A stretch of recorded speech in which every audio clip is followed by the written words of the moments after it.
नमस्कार मंडळी, healthy food कट्ट्यावर सगळ्यांचं खूप स्वागत।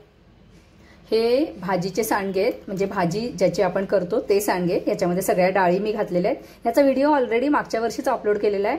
आणि हे बघा, हे सांडगे मागच्या वर्षीचे, ह्याला अजिबात वास वगैरे काहीही येत नाहीये, तसेच्या तसे छान राहिलेले आहेत। उन्हामध्ये छान खडखडीत वाळवले की अजिबात सांडगे खराब होत नाही। आणि एकदा हे सांडगे घरामध्ये असले की भाजीला काही नसलं किंवा एखाद्या दिवशी भाजी जर आणायची राहिली, घरात नसली तर अजिबात आपल्या अडत नाही, मस्त अशी छान भाजी तयार होते। त्याच्यासाठी मी एक वाटीभर सांडगे घेतलेले आणि एक कांदा घेतलाय मध्यम साईजचा, एक छोटासा टोमॅटो घेतलाय। त्यानंतर हे वाटण पण घरामध्ये असलं की आपल्याला भाज्या करायला खूप सोपं जातं, झटपट भाज्या होतात। याची पण रेसिपी मी ऑलरेडी अपलोड केलेली आहे, याच्या दोन्हीच्या लिंक मी तुम्हाला देईनच। आणि थोडीशी कोथिंबीर घेतली आहे, ती तर पाहिजेच आपल्याला, प्रत्येक भाजीला आपली आवडती कोथिंबीर। उन्हाळ्यामध्ये तर आवर्जून कोथिंबीर खावी। आणि तर आज काय होतं, प्रत्येक जण, बऱ्याच जण म्हणतात की एकतर भाजी करायला, म्हणजे सांडग्यांची भाजी करायला खूप वेळ लागतो, कारण सांडगे शिजत नाहीत लवकर। तर त्याच्यासाठी एक छोटीशी सोपी ट्रिक आता आपण आज करूया। तर ही सांडग्यांची भाजी मी आज कुकरमध्ये करून दाखवणार आहे। कुकरमध्ये केल्यामुळे काय होतं, सांडगे अगदी आतपर्यंत छान शिजतात आणि आपल्याला बघत बसावं लागत नाही, हलवत बसावं लागत नाही। एकदा कुकरमध्ये भाजी लावली की आपण आपली बाकीची कामं करायला मोकळे होतो। तर आता हा कांदा आणि हा टोमॅटो मी चिरून घेते। तर कुकरमध्ये सांडगे करण्यासाठी मी थोडंसं तेल घातलेलं आहे। आता या तेलामध्ये आपण आधी सांडगे परतून घेऊया। तुम्ही तळून घेतले तरी सुद्धा चालतील। तेल तापलं की आपण त्याच्यामध्ये सांडगे घालूया।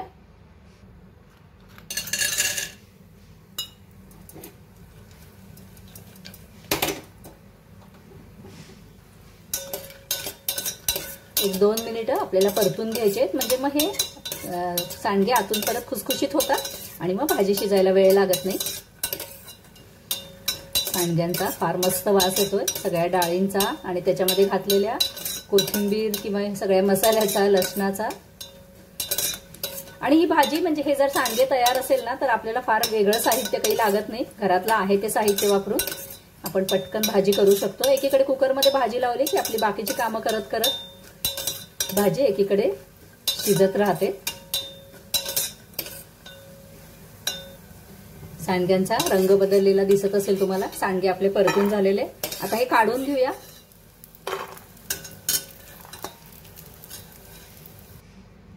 आता याच्यातच फोडणी करूया। मोहरी घालतीये, थोडीशी जिरं घालूया,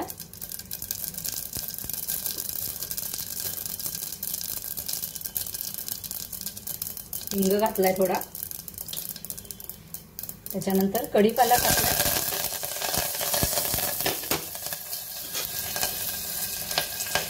हळद घालूया,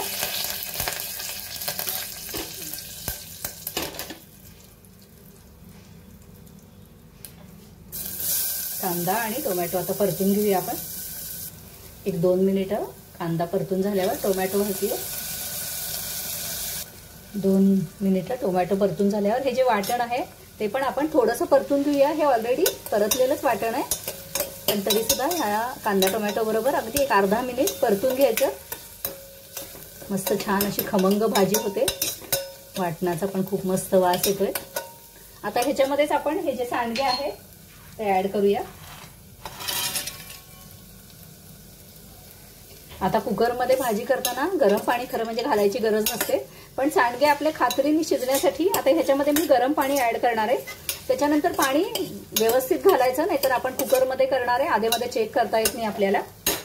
तर मी 2.5 वाट्या पाणी घेतलेले, 1 वाटे सांडगे होते तर 2.5 वाट्या पाणी मी इथं घेतलेलं आहे। तसं तुम्हाला किती भाजीला रस ठेवायचा आहे त्याच्यावर तुमचं पाण्याचं प्रमाण तुम्ही अवलंबून ठेवू शकता। पाणी गरम झालेलं आहे, आता मी कुकरमध्ये हे गरम पाणी घालणार आहे।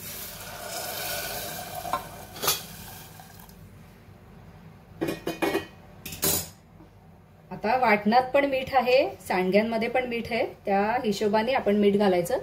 थोडंसं मीठ घालतेय मी। त्यानंतर माझ्याकडे कांदा लसणाचा मसाला आहे, तो पण मी थोडा घालणार आहे, कारण वाटणामध्ये सगळे मसाले आहेत। थोडंसं घालतेय तिखट, कारण माझं तिखट खूप तिखट आहे।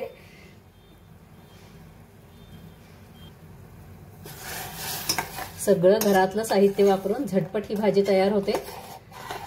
पारंपरिक रेसिपी आहे।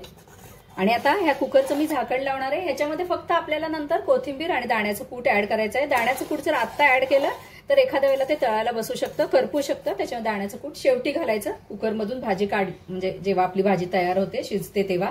आता ह्याच्या तुम्ही 2-3 शिट्ट्या पण करू शकता। मी बारीक करून ठेवणार आहे, गॅस बारीक करून मंद आचेवर हा कुकर ठेवणार आहे। तुम्ही जर शिट्ट्या करणार असाल तर मीडियम गॅसवर शिट्ट्या करा, कारण जर मोठ्या गॅसवर भरभर शिट्ट्या झाल्या तरी सुद्धा ते सांडगे आतपर्यंत शिजणार नाही।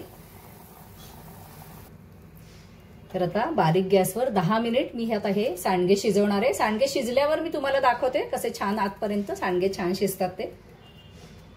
10 मिनिटं बारीक गॅसवर ठेवला होता मी कुकर आणि त्याच्यानंतर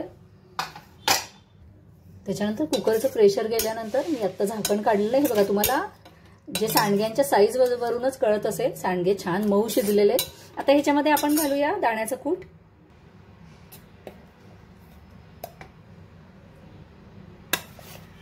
दोन मोठे चमचे मी घालतीये। मिक्स करून घेऊया। भाजीचा खूप मस्त वास येतोय। आणि आता घालूया कोथिंबीर।